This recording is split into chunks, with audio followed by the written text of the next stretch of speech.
नमस्कार दोस्तों, मेरा नाम है विमल सिंह बालाजी। स्टडी अड्डा में आपका स्वागत है। लेखपाल और सुपर टेट के लिए मॉडल पेपर हम आपको हिंदी और सामान्य ज्ञान के करा रहे हैं। तो इससे पहले हमने सेट नंबर 9 के अंतर्गत सामान्य जीके जीएस के प्रश्न देखे थे और करंट अफेयर भी उसमें शामिल थी। साइड में बटन पिछला वाला वीडियो आपको मिल जाएगा। आज हम देखेंगे हमारा सेट नंबर 10 के अंतर्गत हिंदी के 25 प्रश्न। चलिए शुरू करते हैं प्रश्न नंबर 1 से। सबसे पहला प्रश्न है, राजभाषा कहते किसे हैं? जिसका प्रयोग राजा करे या जिसमें साहित्य लिखा जाता है या जिसका क्षेत्र जो है वो सारा राष्ट्र होता है या जिसका प्रयोग सरकारी कामकाज में देखने को मिलता है। तो बताइए इनमें से कौन सा जो है वो सही होगा। राजभाषा जो है वो किसे कहते हैं? आंसर की बात करते हैं इन चारों में से, तो जिसका प्रयोग जो है आपका सरकारी कामकाज में होता है उसे हम जो है वो राजभाषा की संज्ञा में जो है वो रखते हैं। या आप इसको ऐसे भी कह सकते हैं कि कोई प्रदेश की जो राज्य सरकार है उसके द्वारा उस राज्य के अंतर्गत जो प्रशासनिक कार्य हैं उनको संपन्न कंप्लीट करने के लिए जिस भाषा का यूज किया जा रहा है वो आपकी हो जाती है राजभाषा। जैसे यहाँ पर उसी को ही सरकारी कामकाज करके जो है वो पूछ लिया गया है। दूसरा प्रश्न देखते हैं आपका कि वाक प्लस दान, ये जो शब्द है इनकी संधि से बनने वाला उपयुक्त जो शब्द होगा वो जो है वो कौन सा होगा? वाकदान बनेगा या फिर वागदान बनेगा या बागदान या फिर बागदान? बताइए कौन सा इनमें से सही होगा। काम में यहाँ पर हलंत लगा हुआ है, इस चीज को ध्यान रखिए। तो बताइए इन चारों में से कौन सा जो है वो सही होगा। यहाँ पर ऑप्शन में ये बा नहीं होगा, ये वाह होगा। वाक है ना, तो वाह का बा तो बदल नहीं जाएगा, तो ये जो है आपका वाह ही रहेगा। आंसर की बात करते हैं, आपका सी वाला ही यहाँ पर सही होगा, वागदान होगा। इस प्रकार से आपका तो वाक प्लस दान आपका वागदान जो है वो मिलकर बनता है। अगला देखते हैं तीसरा प्रश्न, पंचानन समस्त जो पद है इसमें कौन सा समास है? द्विगु समास, तत्पुरुष, कर्मधारय या बहुब्रीहि? तो क्लियर आपको दिख रहा है पंचानन यानी कि संख्यावाची शब्द है, तो आसानी से आप कह सकते हैं यहाँ पर कि द्विगु समास है। परंतु यहाँ पर यह भी देखिए पंचानन कहीं ना कहीं संबोधित भी किया जाता है, तो उसलिए बहुब्रीहि भी आपका हो सकता है। तो द्विगु या बहुब्रीहि में से कौन सा सही होगा? तत्पुरुष तो नहीं होगा, कर्मधारय तो नहीं होगा, इन दोनों में से कौन सा सही होगा बताइए। तो आंसर की बात करते हैं तो पंचानन आपका बहुब्रीहि समास होगा। पांच है आनंद, जिसके अर्थात शिवजी जो है उनको कहा जाता है, तो आपका बहुब्रीहि समास यहाँ पर हो जाएगा। चौथा प्रश्न, किसी कार्य में दूसरे से आगे बढ़ने की इच्छा जो है वो आपको बताना है क्या कहलाती है? स्पर्धा, ईर्ष्या, प्रतिस्पर्धा या अग्रेषणा? बताइए कौन सा सही होगा। तो ऑप्शन एबीसीडी में से आंसर की बात करते हैं तो हमेशा कहते हैं ना कि कोई प्रतियोगी परीक्षा हो रही है तो उसके लिए वर्ड हम यूज करते हैं, वो कहते हैं प्रतिस्पर्धा। कोई परीक्षा ना भी हो, अगर कोई दौड़ वगैरह हो रही है वहां पर भी किसी कार्य में दूसरे से आगे बढ़ने की जो इच्छा होती है वो कहलाती है प्रतिस्पर्धा। तो ये आपका ऑप्शन सही होगा। अगला प्रश्न है कि जो देखने में जो है वो प्रिय लगता है वो वाक्यांश के लिए यहाँ पर कौन सा शब्द होगा? समदर्शी, प्रियदर्शी, प्रिय पात्र या दर्शन प्रिय? बताइए कौन सा इनमें से जो है वो सही होगा। जो देखने में प्रिय लगता है वाक्यांश के लिए जो है वो कौन सा शब्द जो है वो होगा। तो आंसर की बात करते हैं इन चारों में से, समदर्शी, प्रियदर्शी, प्रिय पात्र या दर्शन प्रिय में तो प्रियदर्शी आपका जो है वो यहाँ पर सही होगा, तो उसे हम प्रियदर्शी जो है वो कहते हैं। अगला देखते हैं छठा प्रश्न, नीचे जो विकल्प है उसमें से पीयूष शब्द का जो है आपको बताना है कि कौन सा जो है वो उपयुक्त पर्यायवाची शब्द जो है वो होगा। अनल होगा, वायु होगा, औषध होगा या सुधा होगा? आपको पर्यायवाची जो है यहाँ पर जो है वो बताना है। अनल, वायु, औषध, सुधा। आंसर की बात करते हैं तो इन चारों में से आपका ऑप्शन सुधा जो है वो सही होगा।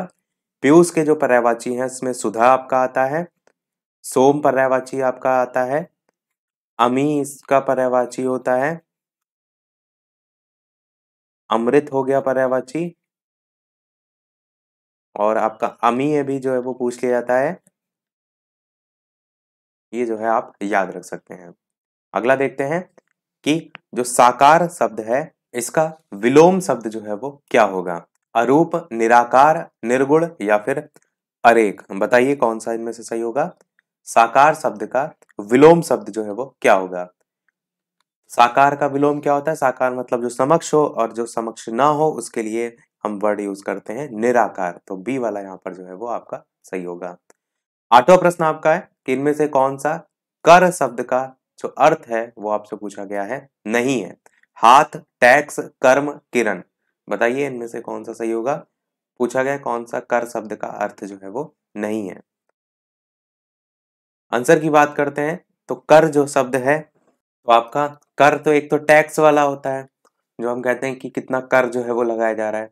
कर का अर्थ हाथ के संदर्भ में भी होता है और कर का जो है वो किरण भी जो है वो आपका होता है। ये तीनों जो है आपके पर्यायवाची हैं। प्रश्न में कह रहा था नहीं पूछा गया है, तो आपका कर्म जो है यहाँ पर सही होगा, क्योंकि प्रश्न में कह रहा था कौन सा कर शब्द का पर्यायवाची नहीं है। नवा प्रश्न है, मोहन बाजार की ओर गया है, वाक्य में रेखांकित शब्द जो है यहाँ पर बताना है क्या है। तो रेखांकित आप इस पूरे सेंटेंस को ही जो है वो कर सकते हैं, क्रिया विशेषण या फिर विशेषण या फिर समुच्चय बोधक या फिर सर्वनाम। यहाँ विश्लेषण नहीं होगा, ये विशेषण होगा, क्रिया विशेषण। आंसर की बात करते हैं इन चारों में से, तो आप मोहन बाजार की ओर गया, ये आपका है क्रिया विशेषण, ए वाला सही होगा। क्रिया विशेषण मैंने बताया कि जिन शब्दों से क्रिया की विशेषता का बोध होता है उन्हें हम कहते हैं क्रिया विशेषण। जैसे एक एग्जाम्पल कि वो धीरे धीरे चलता है, तो जो चलता है वो क्या है, क्रिया है। और कैसे चल रहा है, तो धीरे धीरे चल रहा है, तो उसकी विशेषता बता रहा है धीरे धीरे। तो इस प्रकार से हम इसे जो है वो छांटते हैं। और क्रिया विशेषण में भी टाइप होते हैं, स्थानवाचक, कालवाचक, परिमाणवाचक, रीतिवाचक। तो जैसा इसमें ऑप्शन में हो उसके अकॉर्डिंग करते हैं। अगला प्रश्न 10वां है, निम्नलिखित वाक्य के लिए उचित लोकोक्ति आपको बताना है कि जो चीज सामने हो उसके लिए किसी प्रमाण की क्या आवश्यकता है। तो साँच को आज कहाँ, होनहार बिरवान के होत चिकने पात, मन चंगा तो कठौती में गंगा, या हाथ कंगन को आरसी क्या। तो बताइए जो चीज सामने हो उसके लिए किसी प्रमाण की आवश्यकता नहीं होती, या इसी को हम ऐसे कहते हैं कि प्रत्यक्ष को प्रमाण की आवश्यकता नहीं होती है। तो ये अर्थ किस लोकोक्ति का होता है वो यहाँ पर जो है वो पूछा गया है। साथ ही साथ वीडियो सभी लोग लाइक अवश्य करते रहिएगा, शेयर अवश्य करते रहिएगा। इसी प्रकार अच्छे प्रश्न हम प्रैक्टिस करते रहें। तो बताइए, चलिए आंसर की बात करते हैं। तो आपका इन चारों में से डी वाला ऑप्शन, हाथ कंगन को आरसी क्या, ये सही होगा। इंपॉर्टेंट आपका है, पूछा भी जाएगा तो आपको पता होना चाहिए, क्योंकि इसका अर्थ आप ऐसे नहीं निकाल सकते। हाथ कंगन को आरसी का आपको आना चाहिए कि प्रत्यक्ष को प्रमाण की आवश्यकता नहीं होती है। तो यही आपका सही हो जाएगा। बढ़ते हैं अगले प्रश्न की तरफ। 11 नंबर की सर्वनाम कितने टाइप के होते हैं बताइए, 5, 6, 8 या फिर 7। और जो लाइव टाइमिंग है इन प्रश्नों की प्रैक्टिस की वो दोपहर के 3 बजे की है और शाम के 8 बजे वाली लाइव टाइमिंग में सुपर हिट के प्रश्न और हम टॉपिक वाइज वीडियो को देख रहे हैं। तो बताइए इनमें से कौन सा सही होगा, सर्वनाम के कितने जो है वो प्रकार होते हैं। आंसर की बात करते हैं इन चारों में से, तो सर्वनाम के जो है कुल 6 टाइप होते हैं। कौन कौन से, तो एक बार दिमाग में भी बैठा लीजिए। पहला पुरुषवाचक, दूसरा निश्चयवाचक, तीसरा अनिश्चयवाचक, चौथा प्रश्नवाचक, पांचवा संबंधवाचक और छठा निजवाचक। तो ये 6 होते हैं आपके सर्वनाम के प्रकार। अगला प्रश्न देखते हैं, 12 की सब कुछ जानने वाला, इसके लिए उपयुक्त एक शब्द क्या होगा। जानकार होगा, सर्वज्ञ होगा, बुद्धिमान होगा या फिर अज्ञेय होगा। बताइए इनमें से कौन सा जो है वो सही होगा। सब कुछ जानने वाला जो है उसके लिए क्या शब्द जो है वो यूज किया जाता है। आंसर की बात करते हैं इनमें से, तो सर्वज्ञ यूज किया जाता है। बी वाला ऑप्शन सही होगा, सब कुछ जानने वाला यानी कि सर्वज्ञ। 13 नंबर प्रश्न है कि जिस धर्म में निष्ठा हो उस वाक्यांश के लिए एक शब्द जो है वो क्या होगा। धार्मिक होगा, धर्मपरायण होगा, धर्मनिष्ठ होगा या धर्मात्मा होगा। जिस धर्म में निष्ठा हो उसके लिए एक शब्द क्या होगा। आंसर की बात करते हैं तो धार्मिक तो उस पर्टिकुलर पर्सन को कहते हैं, जैसे आप धार्मिक प्रवृत्ति हैं तो वो नहीं होगा। धर्मपरायण और धर्मनिष्ठ और धर्मात्मा में धर्मात्मा भी आपका नहीं होगा। कोई महान, कोई आप सोच वाला व्यक्ति या महान जो है व्यक्ति के संदर्भ में भी धर्मात्मा वर्ड यूज कर लेते हैं, तो ये तो आपका बिल्कुल नहीं होगा। धर्मपरायण या धर्मनिष्ठा में से धर्म, तो परायण जो वर्ड होता है ना, इसका मतलब होता है किसी चीज पर आप बहुत ज्यादा आसक्त हो, अधिक आसक्त के संदर्भ में। तो धर्म पर बहुत ज्यादा आसक्त हैं, उस वर्ड में हम यूज करते हैं परायण। तो आंसर यहाँ पर धर्मनिष्ठ होगा। जिस धर्म में आपकी निष्ठा हो उसे हम कहते हैं धर्मनिष्ठ। तो इस प्रकार से आप इसे याद रख सकते हैं। अगला, निम्नलिखित वाक्यों में सही पदक्रम जो है वो किसका है। महात्मा गांधी का देश सदा आभारी रहेगा। देश महात्मा गांधी का सदा आभारी रहेगा, आभारी रहेगा सदा देश महात्मा गांधी का, या देश आभारी रहेगा सदा महात्मा गांधी का। तो बताइए इन चारों में से कौन सा जो है वो आपका सही होगा। सही आपको जो है वो क्रम यहाँ पर बताना है। आंसर की बात करते हैं तो देश जो है वो महात्मा गांधी का सदा आभारी रहेगा। ये आपका ऑप्शन बी वाला जो है ये बिल्कुल सही होगा। आभारी और रहेगा वाला तो बिल्कुल ही आप पढ़ने से ही क्लियर काट सकते हैं, और देश आभारी रहेगा इसमें तो सेंटेंस ही आपका गड़बड़ है, तो बी वाला ही आपका बिल्कुल सही होगा। 15 प्रश्न देखते हैं, कौन सा वाक्य यहाँ पर शुद्ध है आपको छांटना है। पहला कह रहा है कश्मीर में अनेक दर्शनीय स्थल देखने योग्य हैं। दूसरा कह रहा है अनेक दर्शनीय स्थल कश्मीर में देखने योग्य हैं।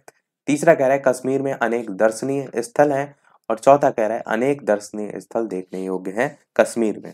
तो बताइए इन चारों में से कौन सा जो है वो सही क्रम जो है वो होगा। तो आंसर की बात करते हैं, कौन सा क्रम एकदम सही है, तो आप क्या कहेंगे कि कश्मीर में जो है वो अनेक दर्शनीय स्थल है, हम ये कहते हैं, और यही आपका जो है वो बिल्कुल जो है वो सही होगा। 16 प्रश्न है, इनमें से कौन सा वाक्य जो है वो शुद्ध है। पहला कह रहा है कि हम आपके घर कल जाएगा, ये तो बिल्कुल ही गलत है। हम आपके घर कल जाऊंगा, ये भी गलत है। हम आपके घर कल जाएंगे, ये आपका हो सकता है। और हम आपके घर कल चलेगा, तो ये भी गलत है। देखिए ये भी ऑप्शन गलत है, ये भी गलत है, ये भी गलत है। तो सही सी वाला है आपका, हम आपके घर कल चलेंगे, या हम आपके घर कल जाएंगे, दोनों ही बोला जाता है, चलेगा नहीं होता है। तो ये तो ऑप्शन इस संदर्भ में कट जाएगा, तो सी वाला ही बचा, यही आपका सही होगा। अगला प्रश्न है कि वर्षा होती तो फसल अच्छी होती, वाक्य का अर्थ की दृष्टि से प्रकार बताना है। इच्छावाचक, स्नेहवाचक, संकेतवाचक, प्रश्नवाचक, बताइए कौन सा सही होगा। तो इच्छावाचक, स्नेहवाचक, संकेतवाचक और प्रश्नवाचक में आंसर की बात करते हैं, तो आप कहेंगे संकेतवाचक वाक्य सही होगा। संकेतवाचक वाक्य में क्या होता है कि जिनमें एक जो क्रिया होती है वो दूसरी क्रिया पर निर्भर होती है। एक क्रिया का होना दूसरी क्रिया पर निर्भर हो तो उसे हम कहेंगे संकेतवाचक वाक्य। जैसे यहाँ लिखा ना कि वर्षा होती तो फसल अच्छी होती, यानी एक चीज दूसरे पर डिपेंड है। तो बस आपका ये जो है वो सही। जैसे आप कहते कि राहुल ने मेहनत की होती तो उसकी जो परीक्षा है उसमें नौकरी लग गई होती, या उसका पेपर निकल गया होता, तो एक चीज दूसरे पर डिपेंड जो है वो होता। 18 प्रश्न, निम्नलिखित वाक्य का संदेहवाचक जो वाक्य है उसमें रूपांतरण जो है वो क्या होगा। मनीषा 10वीं में पढ़ती है, इसको आपको बदलना है संदेहवाचक वाक्य में, कि मनीषा 10वीं में नहीं पढ़ती है, मनीषा 10वीं में पढ़ती होगी। क्या मनीषा 10वीं में पढ़ती है, काश मनीषा 10वीं में पढ़ती। तो संदेह आपको हो किस वाक्य को पढ़कर, उससे आप संदेहवाचक वाक्य को जो है वो पहचान सकते हैं। तो क्या वाला, तो ये तो प्रश्नवाचक है, तो ये तो आपका बिल्कुल नहीं होगा। काश मनीषा 10वीं में पढ़ती है, तो आपका ये आपका जो है यहाँ पर जो साइन लगा हुआ है एक्सक्लेमेटरी साइन, ये आज्ञावाचक जो वाक्य होते हैं, इंपरेटिव सेंटेंस होते हैं, उनको दर्शाता है। इसमें आज्ञा, उपदेश, आदेश, अनुमति, प्रार्थना, ये सारी चीजें देखने को जो है वो मिलती हैं। वैसे आप इसे आज्ञा में ना रख करके डायरेक्ट विस्मयादि जो वाचक वाक्य होते हैं उसमें जो है वो रख सकते हैं, क्योंकि आज्ञा में तो आपका जैसे अगर कोई कह रहा है कि हे प्रभु मेरा विश्वास कमजोर है, इस तरीके के, तो वहां पे एक्सक्लेमेटरी साइन लग रहा है, तब तो हम उसे रखेंगे आज्ञावाचक में। पर अगर केवल इसी से ही संबोधित किया गया है कि कोई प्रकार की आज्ञा या उपदेश या अनुमति या प्रार्थना नहीं की जा रही, तब हम फिर उसे किस में रखेंगे, विस्मयादिवाचक वाक्य, जिसे हम एक्सक्लामेटरी सेंटेंस कहते हैं। एक्सक्लामेटरी जो सेंटेंस होते हैं उसमें विस्मय, हर्ष, क्रोध, घृणा, ये टाइप के जो भाव होते हैं वो देखने को मिलते हैं। तो ये भी आपका संदेह में नहीं आएगा। मनीष 10वीं में पढ़ती होगी, ये आपका संदेह में हो सकता है, क्योंकि क्लियर नहीं हमें, वो कह रहा है मनीष शायद 10वीं में पढ़ती होगी, शायद ऐसा हो भी सकता है, नहीं भी हो सकता है। तो आंसर यहाँ पर बी वाला जो है वो सही होगा। और नहीं वाला तो निगेटिव है, वो तो आपका यहाँ से डायरेक्ट ही कट जाएगा। नकारात्मक जो वाक्य हैं उसमें हम इन्हें रखते हैं। टोटल जो है 8 भेद होते हैं अर्थ के आधार पर, वो मैंने आपको पहले ही बताए हैं। विधानवाचक, निषेधवाचक, प्रश्नवाचक, संदेहवाचक, संकेतवाचक, इच्छावाचक, आज्ञावाचक और एक विस्मयादि बोधक। तो इस प्रकार से आपका आंसर यहाँ पर भी सही होगा। 19 प्रश्न कि निम्नलिखित मुहावरे का अर्थ बताना है। सिर से पानी गुजर जाना, अच्छी चीज का और अच्छा हो जाना, या अपमान सहन कर लेना, या सहनशीलता की सीमा टूट जाना, या फिर बाढ़ आ जाना। तो बताइए इनमें से कौन सा जो है वो सही होगा। सिर से पानी जो है वो गुजर जाना जो है उसका अर्थ। आंसर की बात करते हैं, कहते नहीं कि पानी सर से ऊपर हो गया भैया, अब हम और जो है वो नहीं झेल सकते। मतलब क्या होता है, एक सहनशीलता की एक सीमा होती है, जब वो टूट जाए तो उसके संदर्भ में हम कहते हैं कि सहनशीलता की सीमा टूट जाना, ये होता है सिर से पानी जो है वो गुजर जाना। 20 प्रश्न आपका है, बहती गंगा में हाथ धोना, इस मुहावरे का अर्थ क्या होता है? अधिकाधिक उन्नति होना, अवसर का फायदा उठाना, असंभव काम को संभव करना या बहुत परिश्रम करना। बताइए इनमें से कौन सा जो है वो सही होगा। बहती गंगा में हाथ धोना जो है इसका क्या अर्थ होता है? आंसर की बात करते हैं इन चारों में से, तो आप क्या कहेंगे कि कोई ऑलरेडी काम चल रहा है और उसमें हम अपना भी काम निपटा लें, यानी कि अवसर का फायदा उठाना, इसे हम कहते हैं कि बी वाला ऑप्शन, यानी कि बहती गंगा में जो है वो हाथ धोना।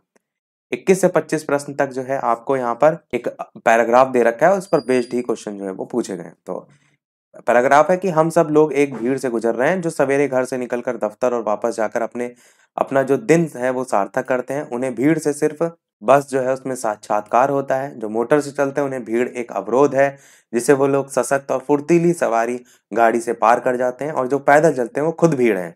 लेकिन ये तीनों वास्तव में ना तो भीड़ से कुछ समय के लिए निपट कर बाकी समय मुक्त है, ना अलग अलग रास्तों के कारण भीड़ के अंदर कम या ज्यादा फंसे हुए हैं। ये सब बिल्कुल एक ही तरह से और हर समय थोड़ी तौर पर भीड़ में फंस चुके हैं।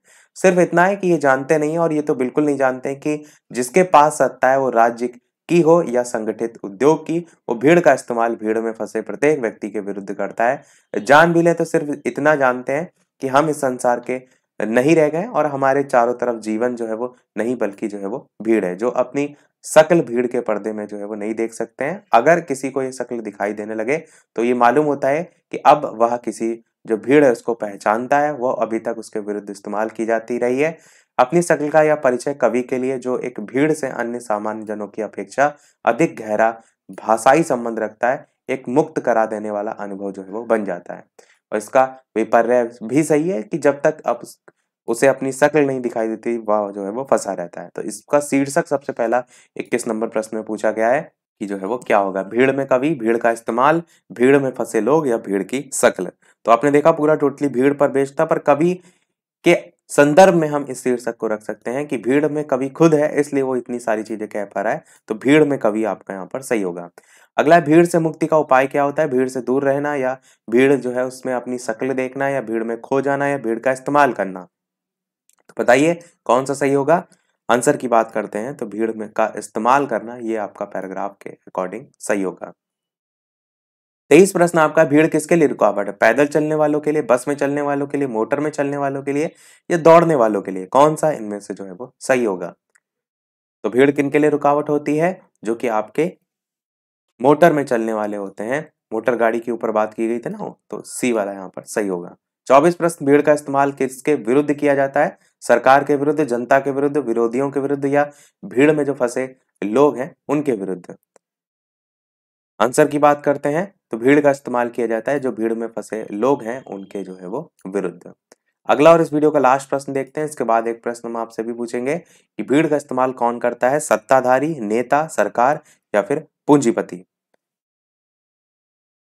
आंसर की बात करते हैं तो जो सत्ताधारी होते हैं वो भीड़ का इस्तेमाल करते हैं। ऊपर पैराग्राफ में ये सारी चीजें बताई गई। तो सभी प्रश्न हुए हमारे समाप्त। अब एक प्रश्न आपके लिए भी, इसके अलावा चैनल पर नए हो तो सब्सक्राइब करके अवश्य जुड़ जाइएगा, और वीडियो लाइक शेयर सब्सक्राइब अवश्य जो है वो करते रहिएगा। तो ये है आपका इस वीडियो का प्रश्न, जिसका आंसर वीडियो के मेन कमेंट में टाइप करके आपको बताना है कि देश का पहला कृषि विश्वविद्यालय जो है वो कौन सा था? JNKV Jabalpur, GBPAU Pantnagar, PAU Ludhiana, या फिर RAU बीकानेर? या डायरेक्ट आप स्थान भी बता सकते हैं, जबलपुर, पंतनगर, लुधियाना, बीकानेर में से कौन सा जो है वो सही होगा। तो आज के वीडियो में इतना ही। इस प्रश्न का आंसर वीडियो के मेन कमेंट में टाइप करके बताइएगा। इसका आंसर हम नेक्स्ट वाले जो प्रश्न देखेंगे उसमें जो है वो देखेंगे। तो आज के वीडियो में इतना ही रखते हैं। लाइव टाइमिंग दोपहर के 3 बजे, शाम के 8 बजे की है, तो लाइव आकर भी वीडियो आप देख सकते हैं, प्रश्नों की प्रैक्टिस कर सकते हैं। तो मिलते हैं अगले वीडियो में कुछ नए प्रश्नों के साथ, नए टॉपिक के साथ। तब तक के लिए नमस्कार, जय हिंद।